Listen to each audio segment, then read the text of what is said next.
কয়টা বাজে এখনো আসলো না? কি করিস বুঝলাম না। রিলেশন করিস কার সাথে? এই তো এখনই আসবে, একটু আগে কথা হয়েছিল। রিয়া, এই রিয়া, কেমন আছো?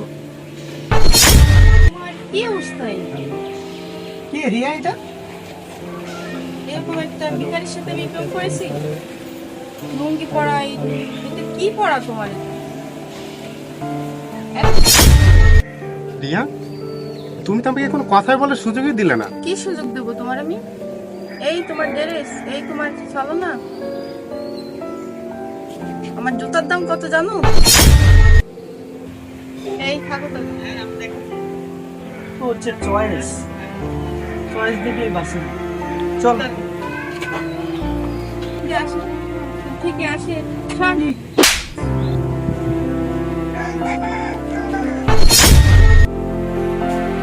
এই শোনো,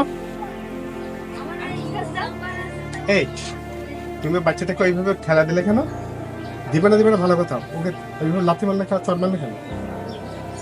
নিজেকে তুমি কি ভাবো? আমি তো এই পর্যন্ত তোমাকে আমি দেখলাম যে দেখি তুমি কি করো। তোমার সাথে একজন আছে, যেহেতু মনে হয় কুসুম বিয়াদব ফটকাস। এই তোর কিছু হয় না কি? ও এরকম স্বভাব তো তোদের, এরকম ছোট লোকের। তুই এরকম থাকতেও পারে। ঠিকই বলছিস, হ্যাঁ, দেখলেই তো বোঝা যায়। অনেক হয়েছে, এবার চুপ করে থাক। তোর তো ড্রেস দেখে বলা যায় যে তুই কত বড় ছোট লোক। আরে তুমি এতক্ষণ ধরে অনেক বড় বড় কথা বললি না? তুই অনেকক্ষণ ধরে তো কথা বললি। তোর যে জুতার কথা বলছিস না, ওই জুতা আমার যে বাসায় যে কাজ করে সেও পরে না। তুই যে চুলে কালার করেছিস না, কালার আমার বাসায় একটা বিদেশি কুত্তা আছে, তাকে আমি প্রতিদিন দিই। ঠিক আছে? তুই যে এত চ্যাটাং চ্যাটাং করে কথা বলছিস, কি তোর আছে তোর ভিতরে? তোর নেই কোনো রূপ, নেই কোনো ধর। তুই এবার কিসের কথা বলিস? তুই বাচ্চাটাকে তুই এইভাবে থাপ্পড় মারলি আর বড় বড় কথা বলছিস। আজকে তাহলে এখন শুনে নে, তোকে প্রথম আমি এটা করছি কিসের জন্য জানো? শুধুমাত্র তোকে পরীক্ষা নেওয়ার জন্য। আমাকে বলেছিল একজন যে ও হচ্ছে ছোট ঘরের মেয়ে, ওর সাথে যেন তুই প্রেম করিস না। কিন্তু আমি তোকে ভালোবাসি বিধায় এই কারণে আমি ভেবেছিলাম যে না, ওটা মনে হয় ফালতু কথা। এটা আমাকে বারবার বলছিল, যার কারণে আমি আবার একে আমি পরীক্ষা করার জন্য এই কাজে নামলাম। আর নামার পরে যেটি বললো সেটি তাই প্রমাণ হয়ে গেল যে তোর মতো মেয়েরা কি করতে পারে আর কি পারে না। আজকে তুই এত সুন্দর সুন্দর কোনো কথা বললি, তুই যে তোর মন মানসিকতা কেমন সে তো একটা বাচ্চা দেখেও তো বোঝা গেল যে তোর মনটা কত বড় ছোট আর নিকৃষ্ট। তাই আমি সিদ্ধান্ত নিয়েছি তোর সঙ্গে কোনো আর প্রেম আমি করবো, মানে এখানেই কাটাকাটি হয়ে গেল। কারণ যার মন এত ছোট মনের হয় তার সঙ্গে প্রেম করতে হবে। আর আমি জানি না এই ছেলেটা তোর কি হয়, তুই তো এর সঙ্গে সারাক্ষণ ধরে ঘুরছে, তোর কি হয় বল, আমাকে বলে দে। কিছুই তোর বলার নেই। তারপরে তুই ওকে নিয়ে আসছিস আমার সঙ্গে দেখা করার জন্য। আমার ড্রেস দেখে এই দেখে ভাবলি আমি মনে হয় ছোট লোক মোটো লোক, কোথায় কি কাজ করি না করি এইসব তো তোর মাথায় চিন্তায় ঢুকলো না।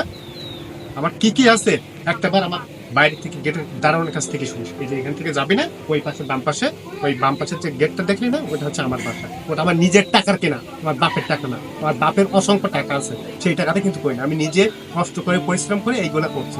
আমি ভেবেছিলাম সোনার মতো একটা মানুষ পেলে তাকে আমি এটি দীর্ঘ করবো, কিন্তু আসলে সেটি ভাগ্য তোর নেই।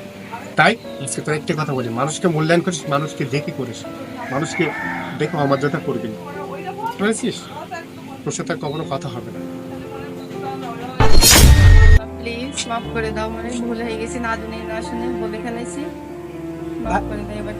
ভাই আপনি কিছু মনে নিয়েন না, আমরা বুঝতে পারিনি। আর আমার অনেক ছোটবেলার ফ্রেন্ড, ও একটা ভুল করে ফেলছে, এই জন্য। ঠিক আছে, কোনো সমস্যা নেই, আমি ক্ষমা করে দিচ্ছি। আমি ক্ষমা করতে ভালোবাসি, কিন্তু অন্যায়কে প্রশ্রয় দেব, ঠিক আছে? আর আপনারা যে অন্যায়টা করছে এটা অনেক বড় একটু অন্যায়। আপনার টাকা দেখে মানুষকে মাপেন? টাকা দিয়ে কি পৃথিবীর সবকিছু হয়? আপনার তো সেইটাই দেম। আপনার পোশাক দেখে আপনি পরিচয় দিতে চান, পোশাক দেখে কি সবকিছু হয়? আপনি সেটাও করছেন। আমি ক্ষমা করে দিচ্ছি, কিন্তু বাট আপনার বোন হোক যাই হোক আমি ওকে আর নিতে পারবো না। তবে আমার দোয়া রইলো আপনার পরবর্তীতে এরকম এই কাজটি করবেন।